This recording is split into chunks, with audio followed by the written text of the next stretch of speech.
Hello and welcome back to ONYX Financial Track. This is Ultimate Academy's team and this is going to be the last lecture in the track. Hope you guys have been following us so far. So in this lecture, we're going to talk about the rest of the transactions that we have in the customer system and the reports as well. Let's get started. We'll bring up the first screen we have today, which is additional sales discount requests. After clicking on Add, we will select the customer by hitting F9 in the customer code field. Then we move on to the invoice number. Hitting F9 in this field will bring up this customer's invoices. We will select the one that we want to create the request for. All the data will be automatic after you've selected the invoice except for two fields. Additional discount percentage, where we can determine the percentage of this discount.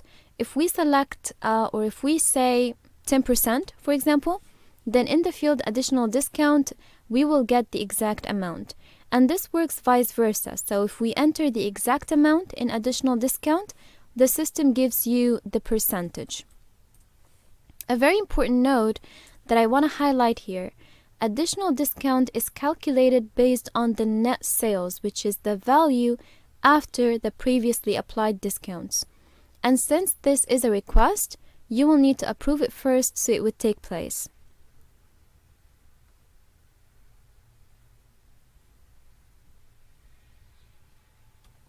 Alright, so in the next screen, which is additional sales discount, we can add the additional sales discount from the approved requests. So if we approved the previous request, we can apply it on the invoice from this screen. We can also create a direct additional discount on an invoice using this screen, the same way that we used the previous one.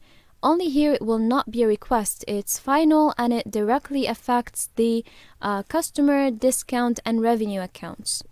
Moving on to the next screen.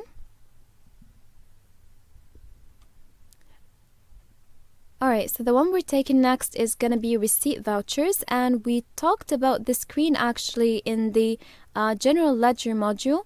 And using the screen, we can process receipts from customers, cash or bankable. The next screen is going to be due sales invoice. Here we select invoices for a specific branch that are due for payment. That is in case the customer is using a card to pay. We will select the branch, from date and to date. Here we determine the time period for the invoices that are due. Then we select the card type that the customer is using for the payment. We will also select the machine that we're using to accept this payment, and we also select the invoices themselves. We can select the invoices using a warehouse number as well. Alright, so you will click on filling data and the table will be filled in with the details. The next screen we have is going to be commission salesman calculation. Here we determine the salesperson and the method of calculation for their commission. Click on Add. The branch, document number, and date are automatic. Then we select the commission type from the drop-down. And we also select the date. Then we select the sales representatives in the table by hitting F9. And after, by the way, you've selected the sales representative, the name, sales net value, and net sales quantity will all be automatic. So after that, we will select the items that this commission applies on for this representative. We also select the payment type from the drop-down. And as for the commission percentage and amount, both are automatic based on the commission type that we've selected, and it's really important to approve the commission so that it would actually apply. The second way to apply the commission is by adding it for a bunch of representatives or a bunch of items, and that is by using the tab Install Options. After we fill in the field here, we click on Filling Data. The commission calculation method that we've just established is similar for customers, collectors, employees, and promoters as well. Next screen is going to be sales contracts. Alright, so here we can create a sales contract between us and a customer. We determine the start and end date of the contract after we click on Add, of course. We can also determine whether this is a new contract or a renewal from the contract type. As for method of tax calculation, it can be selected from the drop-down menu. Alright, so we also select the customer by hitting F9 in the customer code field, and then we select the customer. After that, we select the currency as well.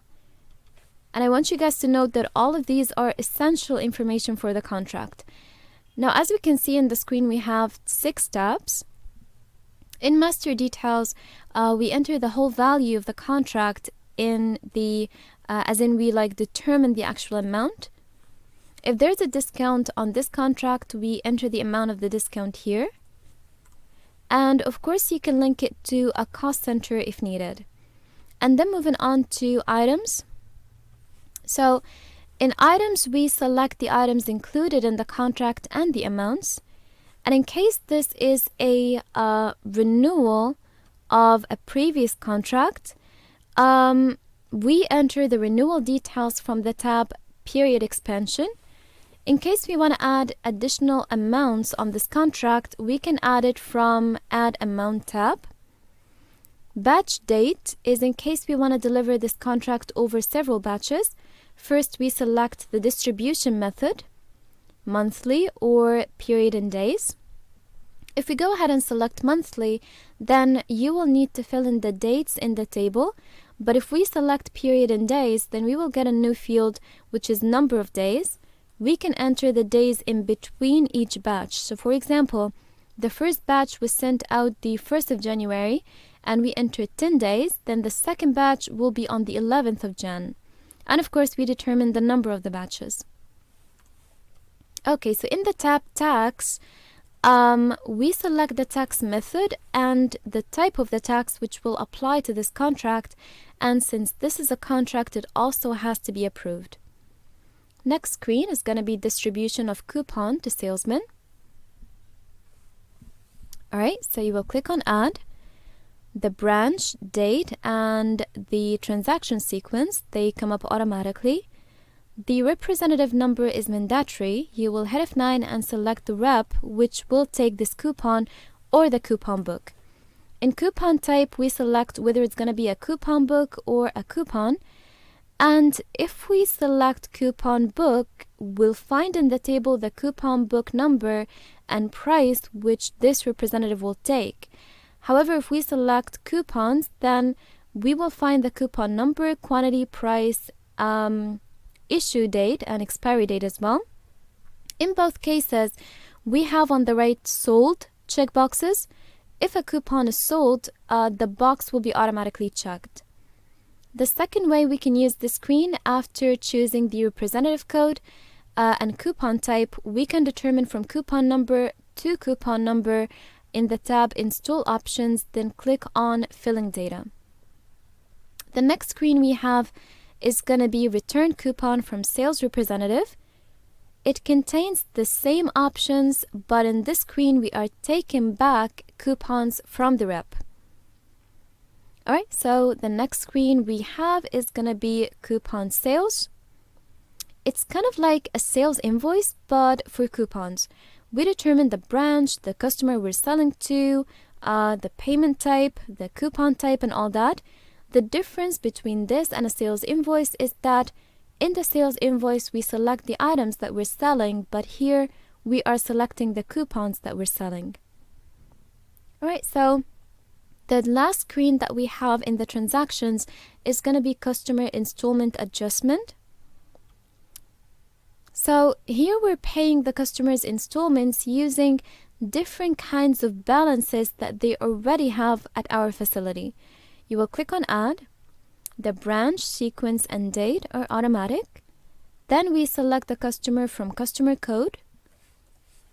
We select the currency, and then in document type, we choose the balance that we're using for this customer's installment payment.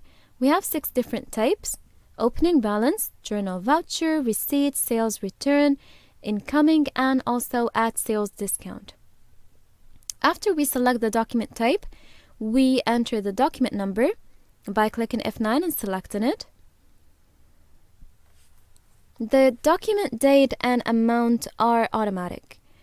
Alright, so after that we move on to the table and we determine here the document type, number, and installment number. In the amount column, the system shows you the amount of the installment that is due for payment, and in paid amount we enter the amount which was paid. As for in adjustment amount, we automatically get the amount that we've adjusted. Okay, so that is everything for the transactions. We'll move on to the reports. We will explain one screen as an example, and I want you guys to know that it will apply for all of the remaining report screens. So the screen we'll discuss is customer detail reports. We are familiar with the header. We can of course add a title and actually a footer for this report.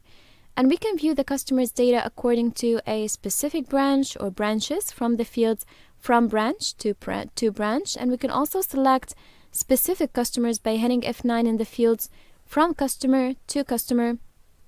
And as for the report itself, it can either be a summary or a detailed report.